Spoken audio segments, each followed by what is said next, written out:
안녕하세요. 구마담입니다. 오늘의 이야기. 오늘 사건은 조금 가볍게 풀어보도록 하겠습니다. 아내가 끓여준 곰탕을 먹고 죽는다. 죽었다. 2020년 1월 5일 새벽 전화가 옵니다. 우리 아버지가 머리에 피를 흘리고 쓰러졌는데 숨을 쉬지 않는 것 같아요. 딸이 신고를 했습니다. 광주 서구에 있는 한 빌라 1층이었습니다. 오늘의 아내 김씨라고 부르도록 하겠습니다. 61세 아내는 바닥에 주저앉아 대성통곡 생쇼를 하며 울고 있고, 화장실 안에는 55세 남편, 연하 남편이군요.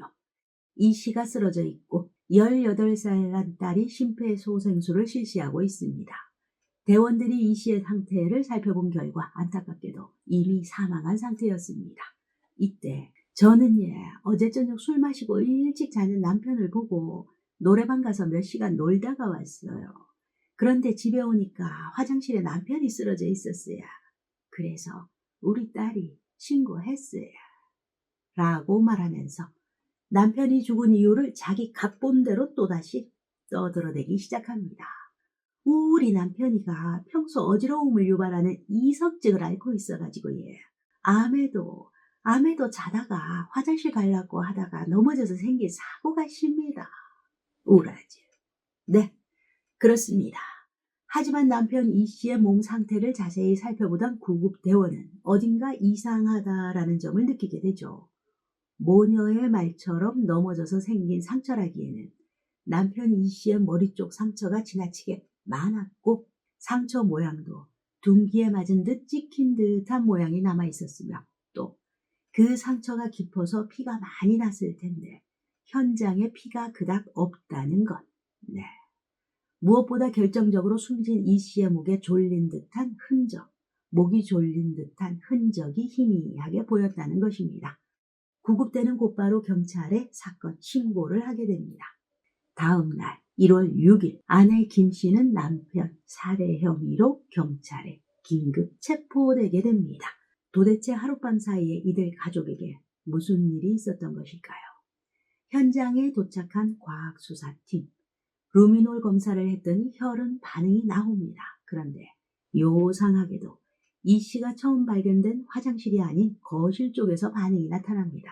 모녀의 말처럼 이 씨가 화장실에서 쓰러진 게 아니라 거실에서 이미 숨진 뒤 옮겨졌을 가능성이 있다는 것이죠.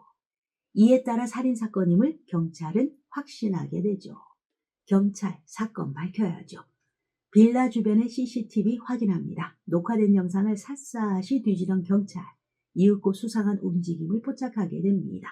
구급대에 신고 전화가 접수되기 3시간 20분 전 1월 4일 밤 9시 40분 의문의 차 한 대가 빌라 앞에서 비상등을 켜고 서 있습니다.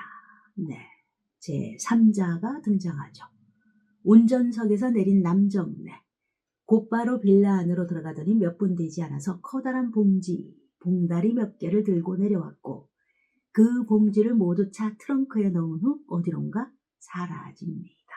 하지만 CCTV가 빌라와 멀리 떨어져 있어서 사람의 실루엣만 겨우 확인할 수 있는 상태였다는 것.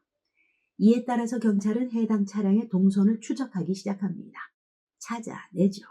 우리나라 경찰 기가 막히게 잘 찾아내죠. 이제 같은 시각입니다. 경찰서에는 숨진 이 씨의 아내와 딸이 와 있습니다. 그런데 딸 이 씨, 조사 과정에서 뜻밖의 말을 꺼냅니다. 아버지가 쓰러진 것을 보고 깜짝 놀란 우리 오마니가 그 상황에서 아버지 머리 위에 샤워기를 틀어서 물을 뿌렸다는 것이었습니다. 이에 대해 아내 김 씨는 대답합니다. 우리 남편이가 피를 너무 많이 흘렸길래 쬐게 무섭기도 했고, 물을 뿌리면 남편이 깨어나지 않을까 해서 제가 물 좀 뿌렸어요. 네, 당시 남편이 쓰러진 주변에 혈흔이 많이 보이지 않았던 이유가 설명되는 진술이죠. 이어서 딸이 하는 이야기는 경찰의 귀를 더욱 솔깃하게 만들었습니다. 딸도 엄마 김 씨와 함께 노래방에 있었는데 엄마가 잠깐 집에 다녀오겠다면서 몇 차례 자리를 비웠다는 것이었죠. 김 씨와 잘 알고 있는 이 노래방 주인도 김 씨가 노래방 밖으로 나갔다 왔다고 진술합니다. 아내 김 씨가 대답합니다. 맞아요. 제가 3시간, 4시간 정도 딸하고 노래 부르면서 노래방에서 놀다가 친구 가게 잠깐 들렀다 온다고 딸 보고 노래 부르고 놀고 있으라 했습니다. 네. 하지만 김 씨는 경찰 조사에서 집에 들렀었다라는 말은 하지 않았죠. 전혀 하지 않았습니다. 이를 수상하게 여긴 경찰, 이번에는 노래방 주변 CCTV 모두 깝니다. 뒤집니다. 그랬더니 김 씨가 사건 전날 밤 9시 한 번, 11시에 한 번, 모두 2차례나 집 쪽으로 향하는 모습이 고스란히 담겨 있었습니다. 게다가 경찰은 탐문 수사 도중 아내 김 씨가 빌라 1층 식당 앞에 주차된 그 식당 주인의 차량 블랙박스를 확인했다는 사실도 알게 됩니다. 이 같은 사실을 통해 경찰이 김 씨에 대한 수사에 집중하던 중 국가수로부터 숨진 남편 이 씨의 부검 결과까지 보게 됩니다. 부검 결과 남편 이 씨의 사인은 경부 압박에 의한 질식사, 그리고 이 씨의 몸에서 졸피뎀 성분 수면제가 소량 검출되었다라는 것. 이에 경찰은 건강보험공단을 통해 조회를 하게 됩니다. 사건 닷새 전 아내 김 씨가 불면증이 있다며 한 병원에서 동일한 성분의 수면제를 처방받았다라는 사실이 확인되죠. 경찰은 이때부터 김 씨를 불러 집중 추궁하기 시작했습니다. 묵비권을 행사하며 계속 진술을 거부하던 아내 김 씨. 결국 사건 발생 다음 날 자신이 남편을 살해했다고 자백하게 됩니다. 김 씨는 호프집을 운영하면서 손님이던 이 씨와 알게 되었습니다.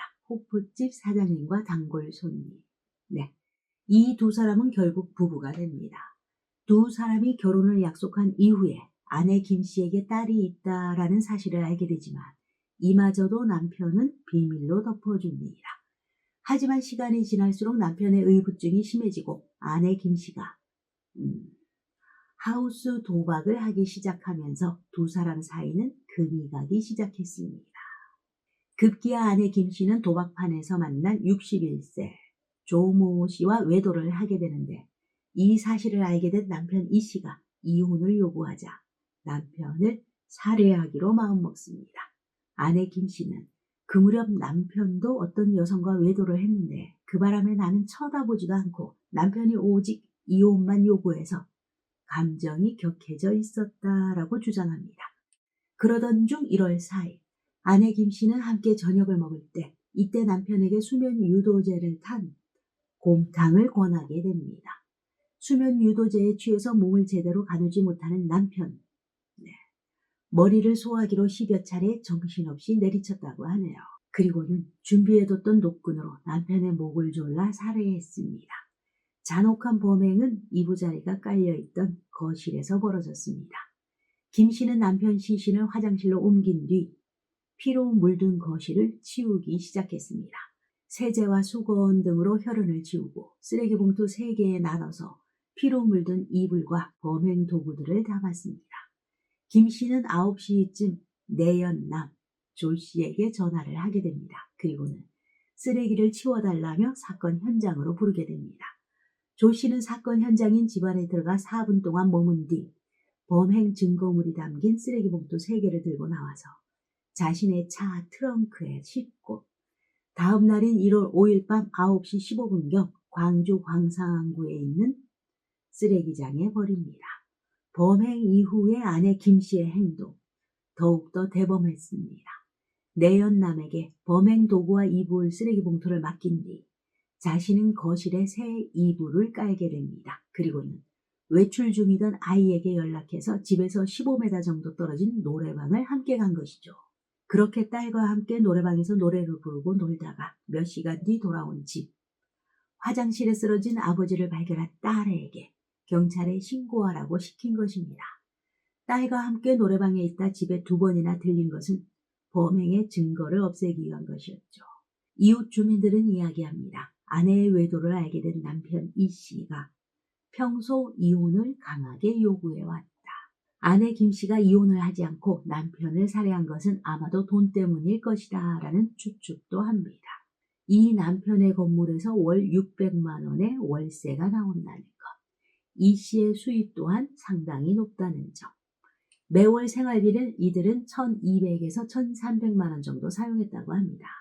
이 씨는 실제 원룸 건물을 가지고 있었다고 합니다. 건물세를 받으면서 사건이 발생한 빌라에 방을 얻어 지내고 있었습니다. 하지만 아내 김 씨는 끝까지 남편을 살해한 진짜 이유에 대해서는 입을 열지 않았습니다. 재판 과정에서 아내 김 씨는 나는 가정폭력의 피해자이고 사건 당일도 남편이 칼을 들고 나를 죽이려고 해서 화도 나고 무서워서 그랬다. 우발적으로 일어난 정당방위이다 라고 주장했다고 합니다. 김 씨는 또 평소에 난폭한 성향인 남편이 사건 당일도 저녁 식사 때 술을 마시길래 취해서 폭력을 사용하는 것은 아닐까 하고 겁이 났다. 그래서 남편을 바로 잠들게 하려고 곰탕에 수면제를 뿌린 뒤 졸려하는 남편을 딸과 함께 부축해서 거실에 눕혀 재웠다라고 주장했습니다. 이후 딸이 먼저 노래방으로 가고 나는 주방에서 설거지를 하는데 갑자기 남편이 깨어나더니 어떤 여성과 통화를 하기 시작했고 이어서 누구냐고 어떤 사이냐고 따지자 남편이 불같이 화를 내며 칼을 들고 공격했다고 말했습니다. 이때 자신이 남편을 뒤로 밀었는데 수면제 때문인지 남편이 그대로 화장실 바닥에 쓰러졌고 일어나려고 하길래 현관문 옆에 있던 소화기로 머리를 몇 차례 내려쳐 기절시킨 뒤 집에 있던 노끈으로 목을 졸라 살해했다라고 진술했습니다. 오락가락하죠? 이랬다 저랬다 하고 있죠. 하지만 김 씨가 말한 그 칼에서 남편의 지문이나 DNA가 발견되지 않았다는 것. 네, 거짓말을 하고 있다는 것이죠. 2020년 7월 17일 광주지방법원은 이혼을 요구하는 남편을 살해하고 범행한 뒤 내연남을 불러서 증거 인멸을 교사한 혐의로 아내 61살 김 씨에게 징역 18년을 선고했습니다. 또 김 씨를 도와서 증거를 인멸한 내연남 조모 씨 징역 10개월, 80시간의 사회봉사명령도 내렸습니다. 재판부는 김 씨가 계획적인 범행이 아니고 다툼을 벌이던 중 우발적으로 범행을 저질렀다라고 주장하지만 증거 등을 볼 때 피해자가 수면제의 영향 상태에 있는 상황에서 살해당했다라고 밝혔습니다. 이어서 특히 김 씨는 조 씨를 시켜서 혈흔이 묻은 베개와 이불 등을 은닉하고 시신을 옮겨 범행 장소로 훼손하는 등 비난 가능성이 매우 높다라고 양형 이유를 설명했습니다.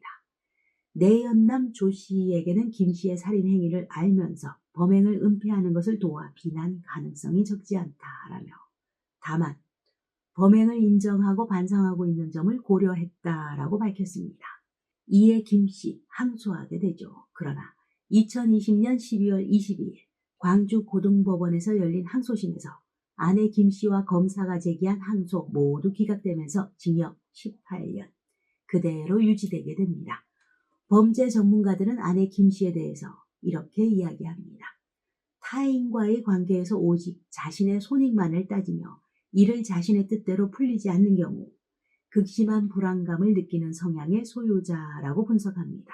이에 따라 자신의 이득을 위해서라면 타인을 해쳐도 된다라는 생각을 가진 자기애가 비정상적으로 높은 인물 유형.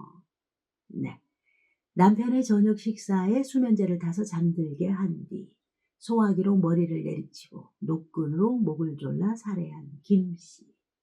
평소 남편의 가정폭력에 시달렸다고 주장하지만 재판 과정에서는 1도 인정되지 않았습니다. 김 씨 자신이 도박도 하고 한술 더 떠서 바람도 피우고 그러다가 이혼당하게 생기자 재산 분할 불이익을 우려해서 살인까지 저지른 오늘의 이야기 여기까지입니다. 여러분의 소중한 시간 오늘도 저와 함께 해주셔서 대단히 감사합니다.